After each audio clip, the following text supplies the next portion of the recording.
घर में मां दुर्गा की पूजा की तैयारियां जोरों पर थीं। हर कोना रोशनी से जगमगा रहा था। ढोलनगाड़ों की गूंज से पूरा माहौल भक्तिमय बना हुआ था। लेकिन इसी भक्ति के बीच एक अंधकार छुपा था, एक ऐसा षड्यंत्र जो इस परिवार की नींव हिला सकता था। पोल्टू दादा, जो अब तक खुद को परिवार का सबसे सच्चा, भरोसेमंद और संस्कारी इंसान बताता आया था, दरअसल एक ऐसा चेहरा छुपाए बैठा था जिसे अगर कोई देख लेता तो यकीन ही नहीं करता कि यह वही पोल्टू है जो सबका अपना था। उसके मन में लालच और बदले की आग जल रही थी। वह घर की संपत्ति और सत्ता पर कब्जा करना चाहता था, और इसके लिए उसने एक ऐसी चाल चली जो पूरे परिवार को बर्बादी की कगार पर ला सकती थी। लेकिन कहते हैं, सच्चाई देर से सही सामने जरूर आती है। घर का पुराना वफादार नौकर रामू, जो हमेशा सबकी सेवा में लगा रहता था, एक दिन अचानक सबके सामने आ खड़ा हुआ। उसका चेहरा गुस्से और दर्द से लाल था। उसने सबके सामने कहा, मालकिन, अब चुप रहना पाप होगा। पोल्टू दादा इस घर के साथ धोखा कर रहे हैं।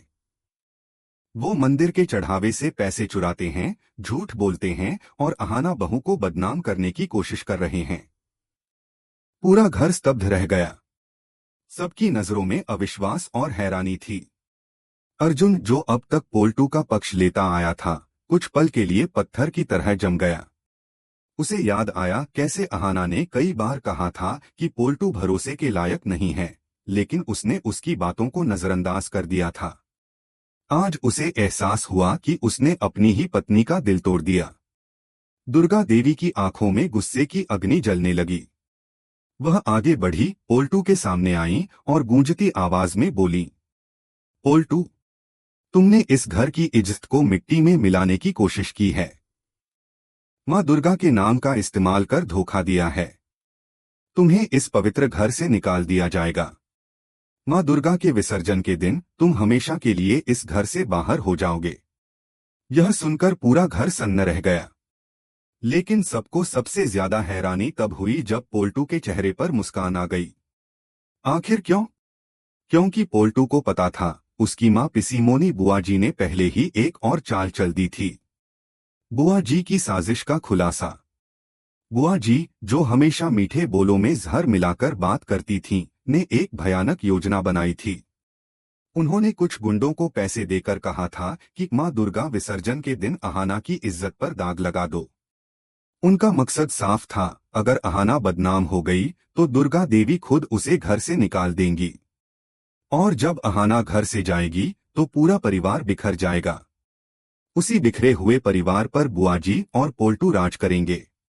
लेकिन वह भूल गईं कि जो घर मां दुर्गा की आस्था से बना है, उसे कोई भी छलकपट नहीं तोड़ सकता। जैसे ही दुर्गा देवी ने पोल्टू को निकालने की बात कही, बुआ जी के चेहरे पर एक तिरछी मुस्कान आई। वो मन ही मन सोच रही थीं, कोई बात नहीं, बेटा जाएगा तो क्या हुआ, अहाना तो जाएगी ही। फिर देखना, यह घर हमारा होगा। लेकिन वो नहीं जानती थीं कि दुर्गा देवी की नजरें सब समझ चुकी थीं।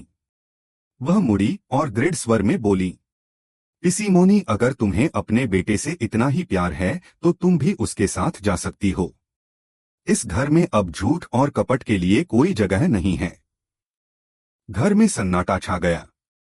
बुआ जी के चेहरे की मुस्कान गायब हो गई। रामू का बड़ा खुलासा।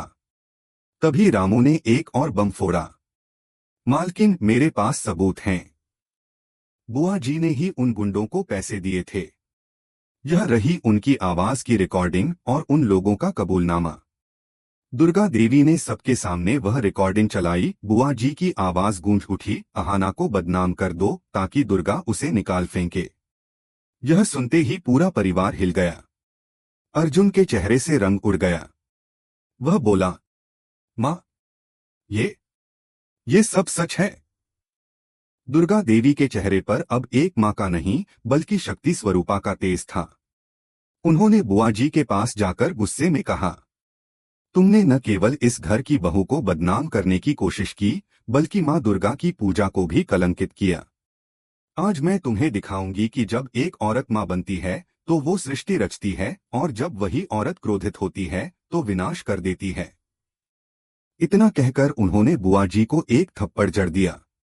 थप्पड़ की गूंज से पूरा घर हिल गया।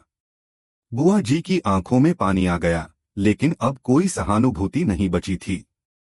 अहाना और अर्जुन का मिलन। इस सारे घटनाक्रम के बाद अर्जुन खुद को बहुत छोटा महसूस कर रहा था। वह अहाना के सामने आया, आंखों में शर्म थी।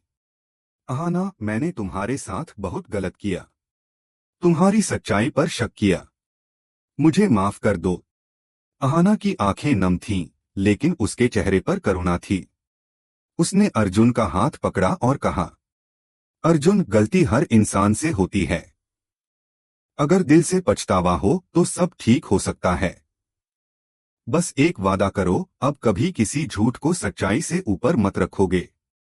अर्जुन ने सिर झुका लिया। कसम मां दुर्गा की, ऐसा दिन दोबारा नहीं आएगा।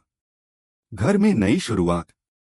दुर्गा देवी ने फैसला लिया, अब यह घर केवल एक परिवार नहीं रहेगा, बल्कि एक मिसाल बनेगा। हम मां दुर्गा के नाम पर एक विद्यालय खोलेंगे, जहां गरीब लड़कियों को पढ़ाया जाएगा। अहाना ने मुस्कुराते हुए कहा, मां, यह घर अब सिर्फ दीवारों से नहीं, विश्वास से जुड़ा रहेगा। पूरे परिवार में एक नई ऊर्जा दौड़ गई। साजिशें खत्म हुई, दिल जुड़ गए और रिश्तों में फिर से प्यार लौट आया। लेकिन कहानी यहीं खत्म नहीं हुई। जब अहाना स्कूल के लिए सामान लेने बाहर गई, तो सड़क पर एक आदमी ने उसे एक चिट्ठी थमाई और भीड़ में गुम हो गया। उस चिट्ठी में लिखा था, यह सब खत्म नहीं हुआ है अहाना, मैं लौटूंगा। अहाना के चेहरे पर हैरानी और डर दोनों थे। क्या पोल्टू वापस आने वाला है, या कोई और दुश्मन इस परिवार की खुशियों पर साया डालने वाला है? यह जानने के लिए बने रहिए हमारे साथ, क्योंकि बड़े घर की छोटी बहू की कहानी अब और भी दिलचस्प होने वाली है। अगर आप भी अहाना के फैन हैं, तो चैनल को सब्सक्राइब करें, वीडियो को लाइक करें और कमेंट में लिखिए जय मां दुर्गा, क्योंकि सच्चाई की जीत हमेशा होती है और मां दुर्गा की कृपा से हर अंधकार मिट ही जाता है। घर में मां दुर्गा की पूजा का माहौल भव्य था, लेकिन इसी भक्ति के बीच पोल्टू दादा और बुआ जी ने अहाना के खिलाफ षड्यंत्र रचा। पोल्टू ने अहाना को बदनाम करने के लिए घर की पवित्रता को ठेस पहुंचाई, जबकि बुआ जी ने गुंडों को बुलाकर विसर्जन वाले दिन अहाना की इज्जत खतरे में डालने की योजना बनाई। लेकिन रामू, जो घर का वफादार नौकर था, ने इस पूरी साजिश का पर्दाफाश कर दिया। उसने सबूतों के साथ सबको बताया कि पोल्टू दादा धोखेबाज और घर को अंदर से कमजोर करने वाला था। इसके साथ ही बुआ जी की चाल भी उजागर हो गई। दुर्गा देवी ने तुरंत कार्रवाई की। उन्होंने पोल्टू को एक जोरदार थप्पड़ मारकर और घर से निकालने का आदेश देकर परिवार की इज्जत की रक्षा की। बुआ जी की साजिशें अब पूरी तरह फेल हो चुकी थीं, लेकिन दुर्गा देवी ने तय किया कि उन्हें सबक सिखाना जरूरी है, ताकि परिवार में कभी छल और कपट का स्थान न रहे। अर्जुन को अपनी गलतियों का एहसास हुआ। उसने अहाना से माफी मांगी और परिवार में विश्वास बहाल करने का वादा किया। पूरा घर अब एकजुट होने लगा और सच्चाई की जीत ने सबके दिलों में राहत और खुशहाली की लहर फैला दी। सेक्शन 2, नई शुरुआत और रहस्यमय खतरा। साजिशों के नाकाम होने के बाद दुर्गा देवी ने घर को सिर्फ परिवार ही नहीं, बल्कि मिसाल बनाने का निर्णय लिया। उन्होंने गरीब लड़कियों को मुफ्त शिक्षा देने के लिए स्कूल खोलने की योजना बनाई। अहाना और अर्जुन ने भी इस नेक काम में हाथ बटाया। घर में अब नई ऊर्जा और उत्साह का माहौल था। लेकिन कहानी यहीं खत्म नहीं हुई। एक दिन जब अहाना स्कूल के लिए बाजार गई, तो उसे एक रहस्यमय चिट्ठी मिली। उसमें लिखा था, यह सब खत्म नहीं हुआ है अहाना, मैं लौटूंगा। यह संदेश नए खतरे की ओर इशारा कर रहा था। क्या पोल्टू या बुआ जी ने कोई नई साजिश रची थी, या कोई नया दुश्मन सामने आने वाला था? कहानी अब और भी रोमांचक मोड़ लेने वाली थी। अहाना की बहादुरी, दुर्गा देवी की शक्ति और अर्जुन की पश्चाताप ने इस ड्रामे को सिर्फ मनोरंजन नहीं, बल्कि एक महत्वपूर्ण संदेश भी दिया। सच्चाई और इज्जत की हमेशा जीत होती है। अहाना की जिंदगी अब थोड़ी शांति की ओर बढ़ रही थी। स्कूल खोलने का काम, परिवार में एकजुटता और दुर्गा देवी की देखरेख से सब कुछ नियंत्रित लग रहा था। लेकिन इसी बीच अहाना को वह रहस्यमय चिट्ठी मिली जिसमें लिखा था, यह सब खत्म नहीं हुआ है अहाना, मैं वापस आऊंगा। चिट्ठी ने अहाना के दिल में हलचल पैदा कर दी। वह तुरंत समझ गई कि यह खतरा सिर्फ एक धमकी नहीं बल्कि किसी की नई योजना थी।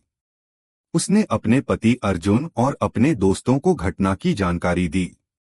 इसी समय घर में पोल्टू और बुआ जी की चालों के संकेत मिलने लगे।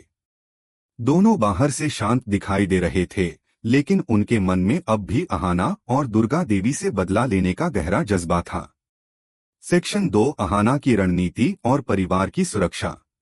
अहाना ने तय किया कि अब केवल प्रतिकार करना ही नहीं बल्कि पहले खतरे का पता लगाना जरूरी था। उसने अपने स्मार्टफोन और कैमरों की मदद से घर के बाहर संदिग्ध गतिविधियों पर नजर रखनी शुरू की। अर्जुन भी अब पूरी तरह जागरूक था। उसने पुलिस और रामू की मदद से संभावित खतरे के सभी रास्तों को बंद करने की योजना बनाई। घर के सभी सदस्य दुर्गा देवी के नेतृत्व में सतर्क हो गए।